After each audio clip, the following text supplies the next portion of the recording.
another day, another vlog. So, ayan. Yung vlog natin for today is Bangus, Dagupan. So, ayan. Pupunta tayo ngayon dito sa, fishbowl. Pupunta tayo dito sa market, dito sa may Dagupan para mamili ng bangus. So, ayan. So, dito pala guys, hindi lang bangus yung binibenta. Madaming ibang klase ng seafoods. So, ayan. Yan yung ating bangus Dagupan na very fresh para sa ating mga mahal na suki. Siyempre, kailangan natin ibigay yung best quality na bangus, diba?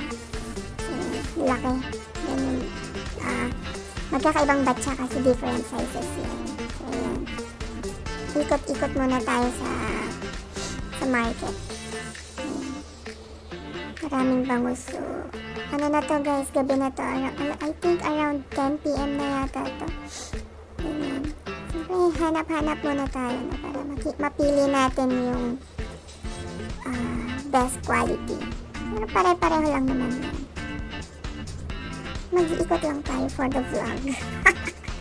So, yan yung mga sizes. So, ito, ginagawa ni Kuya, nagsosort siya ng sizing kasi magkakaiba ang presyo ng bangus depende sa laki. So, ito, pinapaubos na lang nila yan. Ganyan, guys. Sorry na sa video kasi mabilisan lang to. Pinuslit lang ba? So, ayan. Yung mga di ko pa nakikitang isda, nandito talaga. Yung mga di familiar na isda. So, ayan. So, hindi ko talaga alam yung pangalan nila. Tignan nyo na lang. Google nyo na lang, no?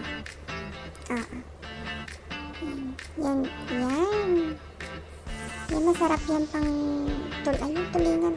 Pusit. Sorry, we don't eat pusit, guys. So, dito may octopus. Yan. Ang haba niya. So, ayan, guys. May hito. Diba? Kahit dito, hito pa rin. Video lang natin, hindi natin yung bibilhin kasi bangus lang tayo. So, ayan, di lang isda, meron pang ibang, ayan, yung mga shells. Masarap yan guys, pang gataan. So, ayan, meron silang pusit. Ayan, yung crabs. Mahal yun. Sa mga mahilig mag-seafood boil. Ayan. Sa Pangasinan, yung pampano, golden pampano kasi guys, ang mahal niya. So yan, more crabs. So, balik na tayo sa bangus. So, nakakahilo, no? Ayan. So yan, nakapili na tayo guys. Then, syempre kailangan din natin ng ice kasi babiyahin na tayo pa Ilocos agad-agad. Oo, para fresh na fresh yung bangus na makarating sa mga nag-order.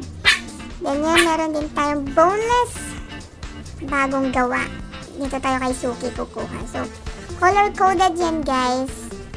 Depende sa laki yung kulay. So, ito. Tapos na tayo mamili. Oo, mabilisan lang talaga yung mga video natin ngayon kasi pagod na tayo sa maghapon. Pagod daw. So, ayan. Pabalik na ito. Papunta na tayo ng Ilocos. Salamat sa panonood, guys. God bless!